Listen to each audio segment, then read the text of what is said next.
അസ്സലാമു അലൈക്കും വറഹ്മത്തുള്ളാഹി വബറകാതുഹു. അൽഹംദുലില്ലാഹ് അസ്സലാത്തു വസ്സലാമു അലാ അഷ്റഫിൽ മുർസലീൻ വഅലാ ആലിഹി വസ്വഹ്ബിഹി അജ്മഈൻ. അല്ലാഹു സുബ്ഹാനഹു വ തആല നമ്മുടെ ധന്യമായ റമദാനിൻ്റെ ഓരോ ദിനരാത്രങ്ങളും നമ്മൾ അല്ലാഹു തആല സ്വീകരിക്കുമാറാകട്ടെ.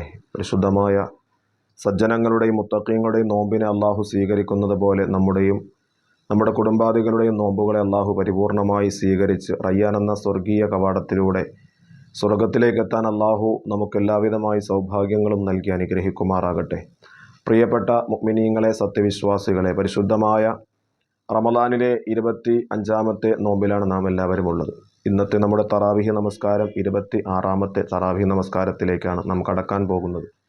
നമ്മുടെ എല്ലാ തറാവീഹുകളും അല്ലാഹു തആല സ്വീകരിക്കുമാറാകട്ടെ. സ്വഹാബത്തിനോട് റസൂലുള്ളാഹി സ്വല്ലല്ലാഹു അലൈഹി വസല്ലമ തങ്ങൾ പഠിപ്പിച്ചു കൊടുത്ത പരിശുദ്ധമായ ഹദീസിലൂടെ 26ാമത്തെ തറാവീഹ് നമസ്കാരത്തിന് ഒരു മനുഷ്യന് കിട്ടുന്ന പ്രതിഫലം ഇർഫഉല്ലാഹു ലഹു സവാബു 40 ആമൻ, 40 വർഷത്തെ നന്മയുടെ പ്രതിഫലം ആ മനുഷ്യന് അല്ലാഹു സുബ്ഹാനഹു വ തആല അവൻ്റെ നന്മകളെ 40 വർഷത്തിൻ്റെ നന്മകളായി അല്ലാഹു തആല ഉയർത്തി അല്ലാഹു സ്വീകരിക്കുമെന്ന് ആദരവായി നബിത്തങ്ങൾ സ്വഹാബത്തിനോട് പഠിപ്പിച്ചു കൊടുത്തു. അപ്പോൾ 26ാമത്തെ തറാവീഹ് നമസ്കരിക്കുന്ന ഒരു മനുഷ്യന് കിട്ടുന്നത് 40 വർഷത്തെ നന്മകളായി പരിഗണിക്കപ്പെടുന്ന തരത്തിലാണ് അവൻ്റെ സൽക്കർമ്മങ്ങൾ അല്ലാഹു തആല സ്വീകരിക്കുന്നത്. ഇത്തരത്തിൽ അല്ലാഹു തആല നമ്മെയും നമ്മുടെ കുടുംബാദികളെയും റമദാനിൻ്റെ ഓരോ അനുഗ്രഹങ്ങളും ലഭിക്കുന്ന സൗഭാഗ്യവാന്മാരിൽ അല്ലാഹു നമ്മെ ഉൾപ്പെടുത്തട്ടെ. പരിശുദ്ധ റമദാനിൻ്റെയും തറാവീഹിൻ്റെയും പൂർണ്ണമായ പുണ്യം അല്ലാഹു തആല നമുക്ക് ഏവർക്കും നൽകി അനുഗ്രഹിക്കുമാറാകട്ടെ.